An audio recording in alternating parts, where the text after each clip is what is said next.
my ideas. I did email the group that did not give me the resubmission yet. Please do so today so that I can make sure to give everybody the best grade they can possibly earn. And again, you understand when our finals are going to be. And again, those are out of my control. That's when they're scheduled, guys. Counting today, we got 4 days left together. So we're going to be making best use of our time. I'm going to be trying to follow some of the advice that you offered me in terms of what worked well for you in class, inclusive of some discussion today, inclusive of some videos. And for the gentlemen who are coming in over Zoom, I will also make sure to send you guys links to these videos so you can see them better than you're going to be able to see them from the back. We're actually going to start off today with a little bit of a video about how COVID has changed the way we market products. Guys, how many of you, by the way, are marketing majors?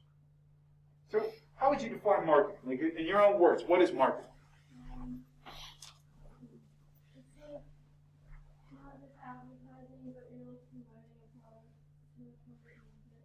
I think that's a very, very good definition. So when we're marketing something, we're establishing what kind of product is this? Who does it appeal to? How do we make sure people want to engage with it?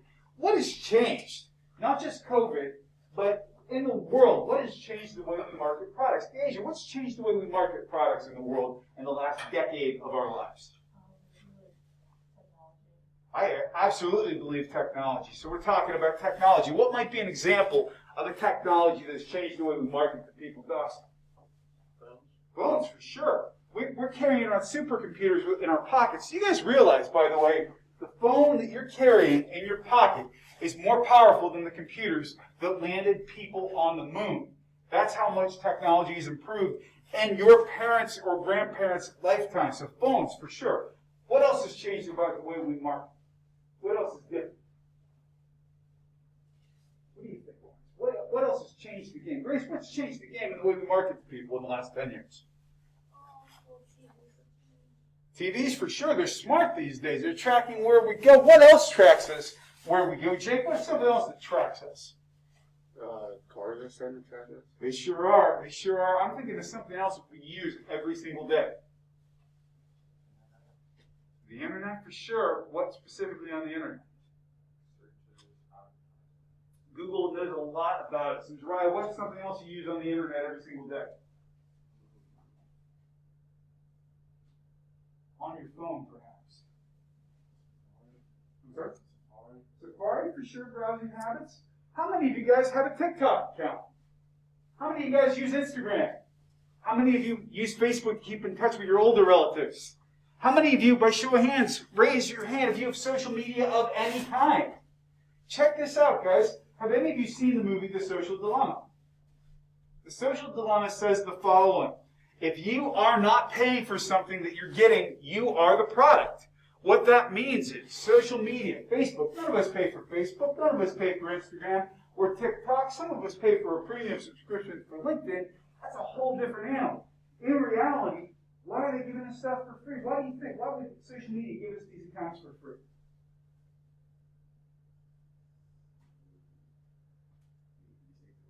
Yeah, why? For example, what's your favorite social media? Why is Instagram giving you an account for free? So you could just put ads on there. That's exactly correct. That's exactly correct. So what we're talking about, basically, big companies are paying for access to eyeballs, access to attention, access to be able to make sure that we can get your attention to be able to sell things to you. That's what's different about marketing in the 21st century. And what we're going to be starting on today is how marketing has changed, in particular, COVID-19. So sit back for a second and enjoy this video about how COVID-19 is changing the way we sell products. And then we're going to get into some discussion about what marketing is really all about. Harvard Cancer Institute. In terms of the last year of our lives, since we went into lockdown in March of 2020, we're hopefully going to be out of it sometime soon. What are things that companies are using to sell products? Attributes, approaches. What are things that maybe we wouldn't have seen prior to the pandemic? What's different? Yes? I'm not sure if they had it before COVID, but I know it's a big thing now. Walmart has pickup orders. I think it took it to the next level. They were promoting it. You remember they always did the big budget Super Bowl ads. The one I remember when all these famous cars from movies and television showed up, and they did this idea of pickup, and it really picked up after we went through the pandemic. So we're talking about more delivery-centric services or pickup services. Very good. What else changed? What else were companies all of a sudden starting to pitch as a feature or an attribute? I'll give you a hint. In one of the ads they promoted, what is an aspect that people were very concerned about in the last 12 months? What do you think? Yes? Was it the pizza thing about the only hands that touch it before, after the out of the oven? Exactly right. If we were putting a global term behind that, what would that term be? Contactless, safe, clean. The idea that you're going to be able to be clean, you're going to have a clean environment, you're going to be able to be safe ordering from us. So we're talking about delivery, we're talking about pickup, we're talking about contactless. We're also talking about the idea of more people buying more things online. And this guy's in the market. Here's my last question. Let's wake up a little here today, guys. What is something that's different about the way people are shopping online now than they would have a year ago? What's different about the things that we buy? Way more of them. For sure. So things, normally, what are things we buy online? Oh, we buy shoes, we buy clothing, we buy all these things. Would we have bought toilet paper online? Would we have bought cleaning supplies online? Would we have bought Oreo cookies online? It's just as cheap to have stuff shipped to our houses now. And guess what, guys? That's affecting retail. We're going to talk about this in one of the later slides, but I'm going to put this out there for you guys. How many of you occasionally, I know that you guys are more health conscious than I am, how many of you occasionally enjoy a soda? Occasionally. So if I buy a 2 liter of soda in a store, what's it normally cost? $2. If I'm going to a counter, if I'm going to Walmart and I'm grabbing a cold 20 ouncer right from the cooler next to the counter, what does it cost? Or more. It's all about you're literally paying more for less because it's a convenience purchase. Those are what we call high margin items. That means you're making a lot of money. If I can sell a 2 liter of Coca-Cola for $1.50, but I'm charging you $2.25 in the checkout because it's convenient, I'm making more money. And that's the places where companies are taking hits right now, because all of a sudden when the pandemic hit, if we are going out for groceries, we're making a list and we're getting in and out of the store as quickly as we can. We're doing less spontaneous purchases, and it has affected the market because this stuff is where people make high margin items, high ticket. How do I want to phrase it? They make a lot of profit on a little bit of product. So we're going to be talking about how we make sure to meet our customers' needs. I generically called this chapter marketing, but it's really more about strategies. It's strategies for how to price your product. It's strategies how to meet demand. It's strategies how to connect people with the products they ultimately want. And repeat after me, guys. If you get it for free, what are you? You're the product. Say it with me one more time. If you get it for free, you are the product. There we go. Remember that. That'll definitely be something we'll talk about again. So we're going to talk about how marketing actually works. And it's, as we were saying earlier, it's about relationship building. It's not just about selling. It's not just about advertising. Advertising is part of marketing, but not all marketing is advertising. We're going to talk about how the different components of marketing work together to something we call the marketing mix. We're going to talk about how people ultimately decide to buy something in the first place. We're going to talk about how we make these decisions. We're going to talk about how new products get created, what's different these days as opposed to whenever I was your age. Companies are making products based on what you guys are telling them that you want. And we're also going to talk about how we decide what we're going to buy, how when somebody is being sold to, what ultimately makes that decision for them. So what is marketing, guys? Marketing is a two-way street. Marketing means you're finding out what people want and you're producing goods and services to be able to satisfy that need. Guys, here's another thing that's changing. Right now, we're becoming an increasingly information-driven society. Does Apple, who makes our phones, every one of us has an iPhone these days. Does Apple sell products or services? It sells both. So the lines are getting blurrier all the time. In the old days 15 years ago, we'd go to a Blockbuster and rent a DVD. We actually had to touch a physical product. That's gone the way of the dinosaur. Marketing is finding out what people want, how they want to receive it, and to make sure to make them happy with what you're selling them. and the idea being that we can find out more from each other. So the idea of exchange means if I'm buying something, I'm getting value for my dollar, and my needs are being met.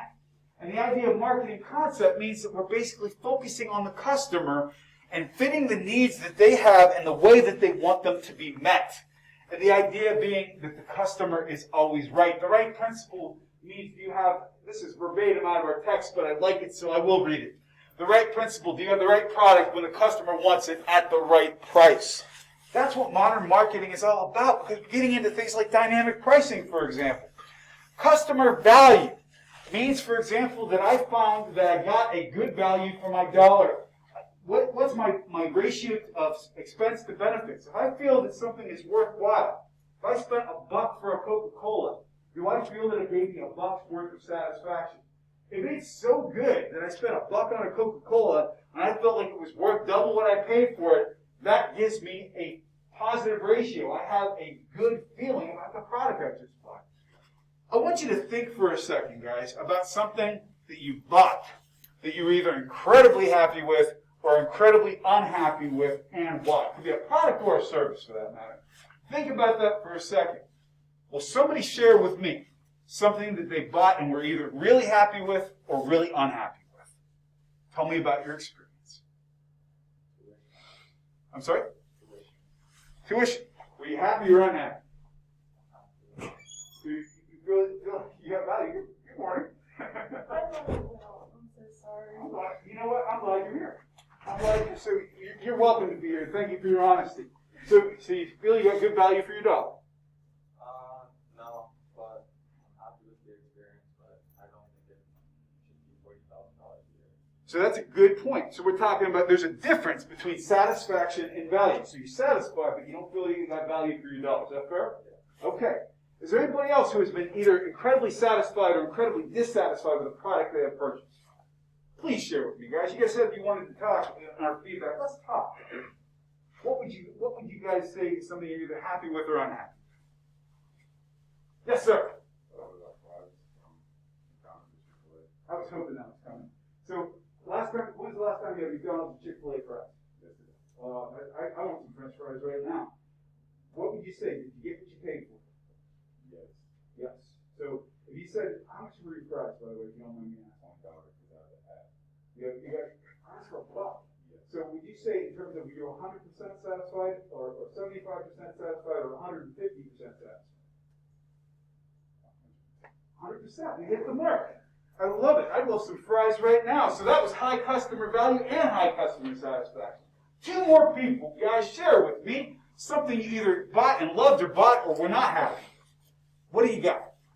Yes, go ahead, Nicole. I'm gonna say Chick-fil-A too, but I'm gonna say that I'm not. The thing is, $9 or $8, I don't know how much it is.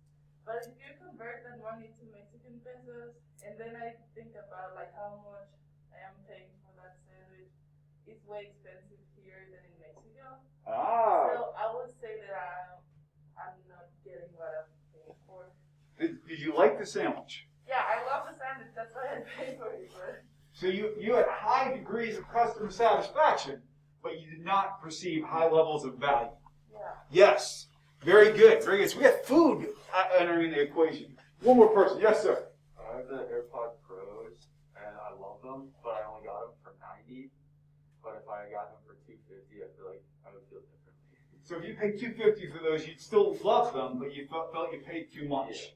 Guys, this is exactly what we're talking about. Yes, ma'am. The squishmallows. I'm sorry? Squishmallows. Oh, I don't know what a squishmallow is. What is a squishmallow? They're like. Oh, I know what these are now. I think we showed you on Zoom. Yeah, I do remember. I do remember now. Yeah.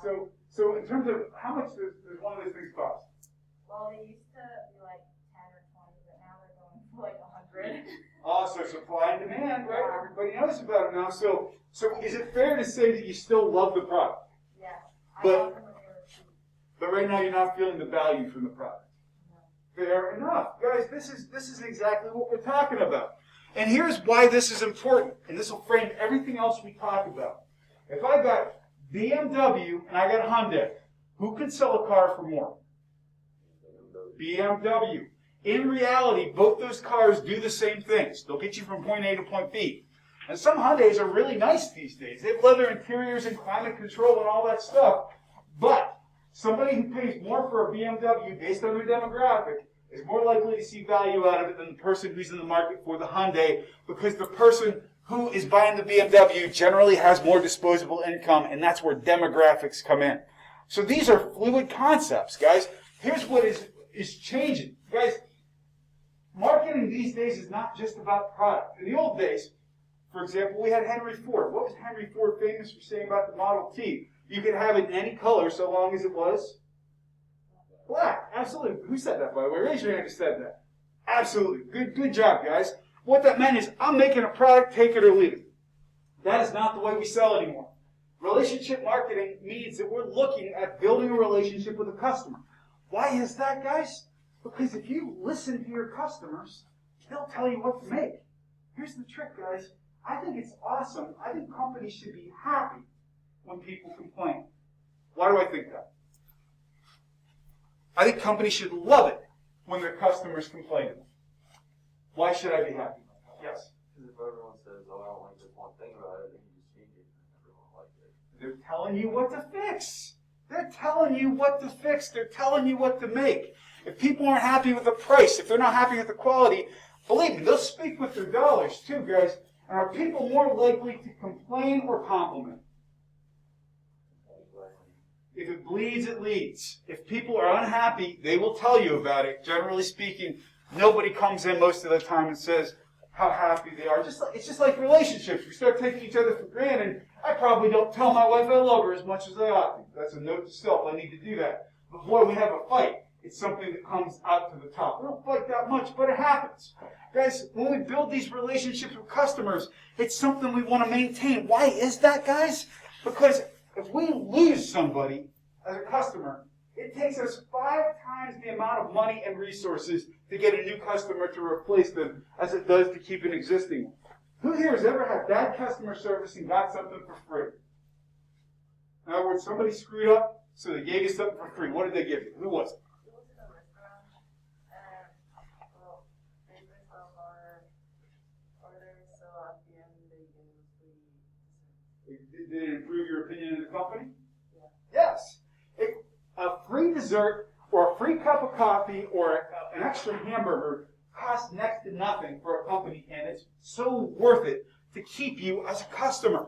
So that's why we do this stuff. I've told you guys the story about my coffee and sheets where I couldn't get the kind of coffee I wanted, so the store clerk gave me a free one. That cost sheets nothing, like literally nothing, cents. But I remembered it, and I kept going back to that particular sheet because I was happy. So we're going to talk about what the 5 P's of marketing are. These are fundamental, and even though the 5 P's have been around forever, it's something that is perpetual. Product, price, place, promotion, and people. If you can say that real fast, you're better than me. So the product is fundamental. What are you selling? Are you selling a service? Are you selling a chicken sandwich? Are you selling cellular service? They can be anything. They can be goods. They can be services. They can be concepts. But it's what you are trying to use to make money. They've got intangible and tangible aspects. Let me give you an example. Well, we're going to do a show of hands, and then we're going to ask for some feedback. By show of hands here, how many people, if I said I was buying you guys, if I said today, I'm buying you guys all Chick-fil-A for lunch, who'd take me up on that? I wish I could. I wish I could take you guys all to lunch. When you think of Chick-fil-A, what are words that come to mind? When you think of Chick-fil-A, what comes to mind? My pleasure. That's their expression, for sure. What else? Christian. I'm sorry? Christian. Yeah, so we've got position branding there. They have very much positioned themselves as a Christian company. What else comes to mind? Yes? Quality. Absolutely. Anybody have a particular flavor or type of sandwich that comes to mind? Oh, it's spicy deluxe for me every time. I want it as hot as they're willing to make it. If they put jalapenos and habaneros in that and amp the spice even a little more, I'd like it even better. But I think immediately of a chicken sandwich and my mouth is watering thinking about it right now. So they've got intangible aspects. You can touch a chicken sandwich, you can cut it in half and you can eat it. But the pleasure of eating a Chick-fil-A sandwich is something that's intangible. Who here gets a happy feeling when they eat Chick-fil-A? I get a happy feeling. It makes my stomach sink. It makes me want to go out and do cartwheels. It makes me happy. That's the intangible aspect. Then we get to price. That's simple. What are you paying for the product? If you're paying $9 for a Chick-fil-A meal, for example, you're paying cash. If I'm getting Facebook for free, I'm paying with things like my information and maybe even my privacy. The place means, how do we get this stuff? If we're placing items in a store, that's a place. If we have to go to Chick-fil-A, that's a place. Where are we placing everything these days? In the great big cloud of cyberspace. That is a vast, vast place. And here's the trick. If I go to Sheetz or if I go to Shop and Save in Crescent, I know where everything is in the aisles. It's very easy to find. It's very hard to get your company positioned in cyberspace. Here's my question for you guys. It's a three-part question, so your arms might get a little tired. But think about how good your biceps are going to look by the end of this class. You guys are going to be pumped. How many of you guys use Google? That's how I maintain these biceps, by the way. I know it's a gun show in here. I do it by raising my arms all the time. Sometimes I do the YMCA. But guys, how many of you use Google as your primary search engine? I would bet that some people who didn't raise their hands actually use it as the primary search engine. How many of you give up after the first page? Yep. If you're not on the front page of Google these days, at the biggest, page 2, you're dead. Nobody knows who you are. And that's why product placement in the online era is so freaking hard. By the way, Google has competition in the form of mobile apps. Here's what I mean by that, guys. How many of you have ever bought something? See, we're doing all kinds of hand raises today. How many of you guys have ever bought something from Amazon through the app on your phone? Yeah, you don't need Google anymore to get to Amazon because they're already on your phone. And then we get into promotion. That means, how are we getting people to buy our product? Well, we could have advertising. That's a form of promotion. We could also do what we refer to as public relations, which means it's kind of like advertising, but it looks sort of like news. Here's the trick, guys. When you watch the news at night, many of the articles that you see are not actually news. They're public relations. Somebody, for example, let's say, for example, we started a new major here at St. Francis University. We're starting a new major in the School of Business. It's called Being Batman in Business. It's Bat Business. We're doing that here. It's based on Bruce Wayne's very successful formula.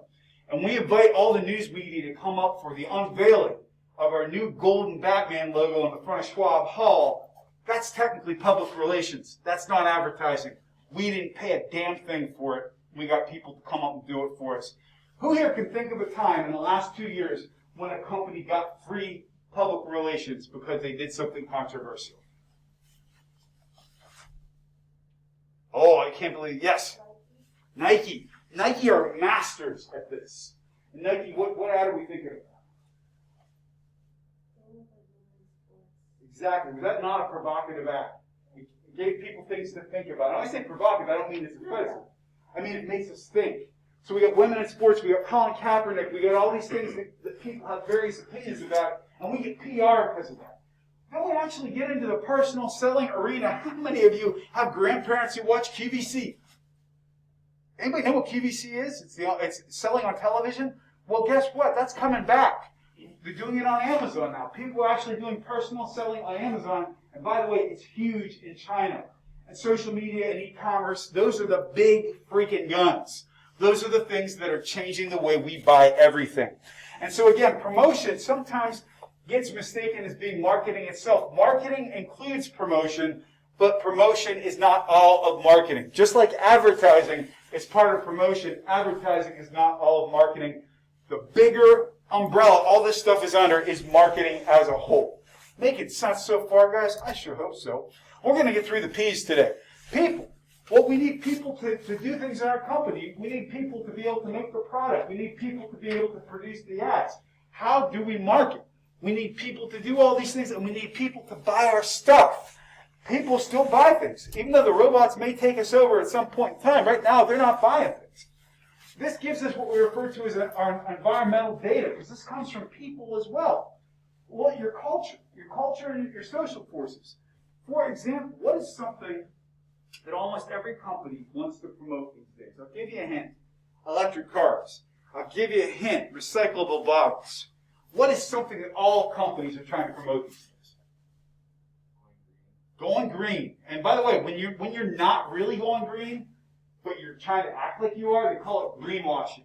Just like the old days when we tried to make a lie look like the truth, we call it whitewashing. They call this greenwashing. So what the environment you're in is what are people buying? What is the sentiment toward your product? What are the values in the market space in which you're working? How are things changing in the world? We got more single parents. There are things that are changing in general. Our demographics are changing. We have more older people than younger people. If you're Nike, for example, and this is true, Nike is starting to say, how can we sell to older people who are living longer and staying active? So our demographics are changing, and we're getting older as a country. The economy. Guys, we're in a recovery right now. Hopefully, you guys are going to be entering a fantastic economy. But in the last year, a lot of people lost their jobs. So all of a sudden, lower-priced goods were more important. That also is part of our environment. The technological forces, those are the things that control how we buy and sell things, and they're surrounding us all the time. Politics and legal forces. The price of products went up in the last 4 years because we had tariffs that was based on trade protectionism, the idea that we were trying to protect American industry. And finally, you have competition both internal and external to your company. All of these things make the environment within which we are operating, and those are all affected by people as well. So all of that being said, guys, gets us to our point on target market. We're going to take a brief pause, though, because I've been talking a lot today, and I haven't asked you guys a question yet today. I haven't given you an opportunity for an open question of the day. I know somebody in here has got a big question for me. So what question might you have? Question. Actually, here's the thing, too. It can be a question for me, or it can be a question for your colleagues. If there's something you would like to know. Yes? Do you think there's any truth behind astrology, like signs and stuff? So in terms of like for example, I'm an Aries. Like, what's your sign?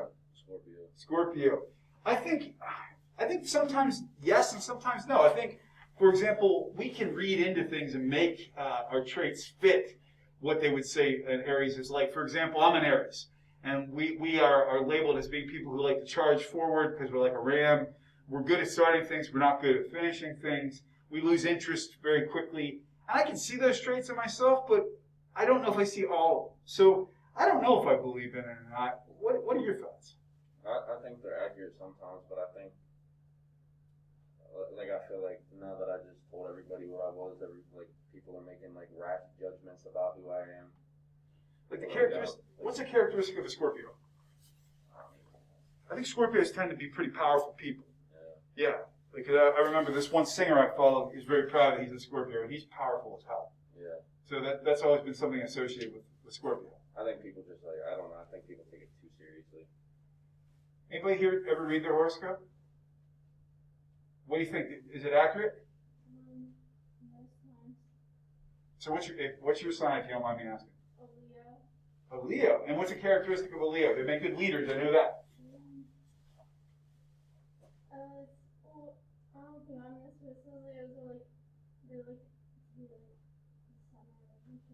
I'm sorry? Oh, okay, so Leo's like being the center of attention. Could make for a good teacher, for example. Anybody else know their sign? What's your sign? Aquarius. And what is a characteristic of somebody who is an Aquarian? Overthinker? Do you think is that accurate with you? Okay, so we have some folks, and I think there's a hand up here. I know it, I don't know nothing about it. Know nothing about it. That's okay. That's okay, guys. Yes. I'm a Gemini, but you could honestly give me, if I read any other one, I could be like, oh, I see myself in that. You could give me the wrong one, and I'd be like, wow, that's true. I think that I feel like I can see, something in all of them. I think that's part of what I think on this, too. I think it's fun to read it sometimes, but I think you're right. You could say, oh, you're having a 5-star day.